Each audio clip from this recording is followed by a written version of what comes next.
This is PlayStation Plus or Minus for May 2018. Last week I reviewed Rayman Legends, so you can go ahead and check that video out here if you missed it, but this time I'll be covering the remaining PS Plus free games that you can get on PS4, Beyond Two Souls and King Oddball. Since I know most people don't give two shits about King Oddball, we'll start with Juno Meets Poltergeist, aka Beyond Two Souls. At the time I'm writing this review, Beyond Two Souls is David Cage's latest game, with Detroit Become Human coming out on May 25th. Against my better judgment, I actually really enjoyed his previous game, Heavy Rain, so I was cautiously optimistic about Beyond Two Souls. Beyond Two Souls is a interactive drama action adventure video game, don't want to get that wrong, where you take control of Jodie Joestar and her stand Aiden on a bizarre adventure. This is a very story-based game, and the game can be played in two modes, the original mixed-up order or the remixed chronological order. I know that's weird that the remix is the one that's in chronological order, but that's just how it is. I chose to play it as it was originally intended, out of chronological order, since I didn't want to be stuck as a little kid for the first few hours I knew I would be playing. So the experience I got was one that jumped around seemingly at random between different points in Jodie's life. Here you're a kid in a lab, then you're a CIA agent, and then you're on the run, and then you're a kid again. It's very all over the place with no discernible themes or narrative through line. I don't have any problem with a story that's told out of chronological order. It can allow for some interesting storytelling, and some great movies have been made like this. But the key is you've still gotta have an interesting story at the end of the day, and Beyond Two Souls falls pretty flat in that area. Even if you're going with some avant-garde, non-chronological story, you still want to have some idea what the story's about, and after 3 hours I had no idea what was going on, where the story was going, who the good or bad guys were outside of Jodie, and even Aiden, I wasn't so sure whether to call him a good guy or not. Now that right there is kind of an interesting idea, and we'll come back to that in a bit, but this is Beyond Two Souls' main gimmick. You control both Jodie and her stand Aiden. Not at the same time, of course, and usually only when the game allows you to.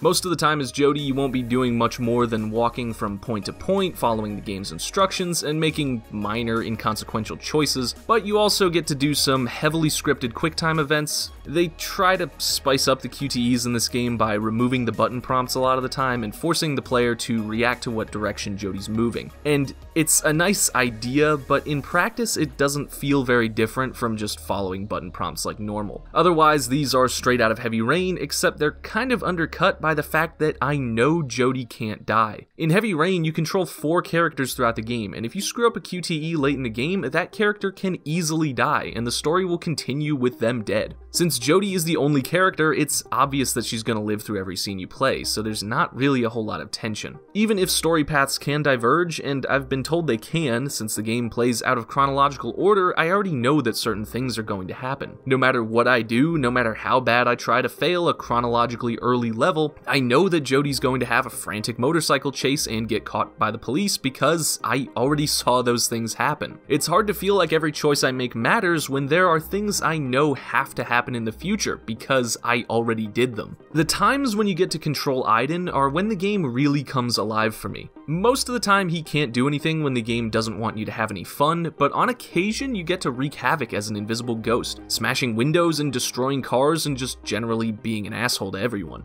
It was in this section early on, when I decided to make Aiden go completely against what Jodie was asking, that I started to hope the game might be going in a more interesting, possibly even a meta direction. Some of the best game stories of all time are the ones that examine the nature of games and the unique way that the player interacts with and experiences a narrative in a game. How cool would it be for a game about a girl with a powerful, invisible presence around her to actually have a meta-narrative about how players interact with characters? It's something that I was certainly thinking about while I delighted in tormenting those asshole teenagers. Man, the fact that this is a game is making me act way crazier than I ever would in real life, a thought that any GTA player has also had. There's something very experientially different though about playing as Jodie versus Aiden. When the character I'm controlling already has some amount of personality, I feel inclined to think about how I think they would act when making decisions. But when I'm controlling a silent, invisible something? Well, then I tended to just default to causing as much chaos as I could, and judging from the end of chapter screens that tell you what other players did, I'm not alone in that. Imagine this game drawing attention to that and making it a focal point of the narrative. Jodie could ask Aiden, and by extension the player, why you're acting like this. Does nothing matter to you? Are you so detached from this world that you can only stay interested by hurting people and causing chaos? Since you know there aren't any consequences for you, you don't care about what happens to the people in this world.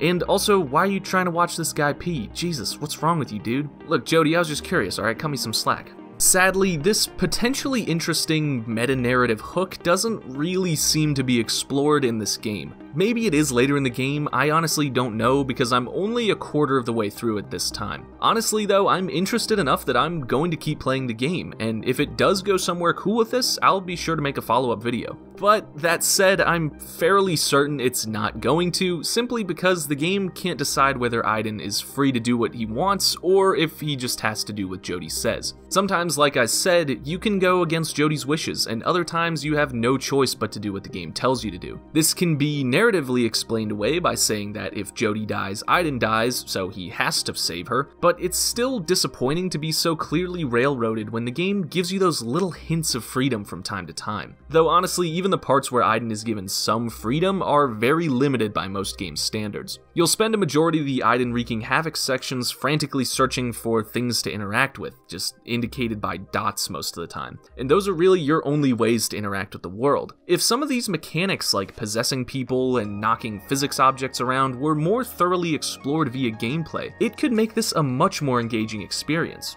So, is Beyond Two Souls a good game? No, not really, and frankly, it's not a very good interactive movie either. But I would be lying if I said I didn't have some fun playing it, and the potentially fascinating meta-narrative has at least given me some ideas to kick around and maybe develop into a video somewhere down the line. Beyond Two Souls gets an it depends from me. There is a great meta-narrative buried somewhere in this game. If you think you can dig it out, or if you just want to pretend to be Star Platinum and go all JoJo on some teenagers, then I'd say Beyond Two Souls is genuinely worth a shot. And lastly, we have King Oddball. It's Angry Birds, but more like bowling. The projectiles swing back and forth and you have to time their release to kill all the tanks and helicopters and whatnot. I don't really know what to say about this game, honestly. It's just a phone game. I mean, it's fine, but if I'm sitting in my living room looking at my TV, I don't want to play a phone game. I actually think this is seriously a fairly well-made, well-designed game, but it's just not the kind of thing I want to sit on my couch and dedicate all my attention to. This is something you play on the bus or in the bathroom. If you've got a Vita or a Switch, this is a genuinely entertaining game. It's just not something I have any interest in playing when I could be playing Doom. King Oddball gets a plus, I guess. It's an objectively fine game, just not something I'd play except on a mobile platform when I've got nothing else to do. And the music's pretty crap too. Anyway, that's gonna do it for this month of PlayStation Plus or Minus. No hard minuses this month, which is surprising. I honestly wasn't expecting much from King Oddball or Beyond Two Souls. Rayman Legends I've played before, and it's definitely the standout title for the month. Check out my review there if you haven't already seen it, and don't forget to like, comment, subscribe, do the YouTube things, whatever. And I'll see you next time. Thanks for watching.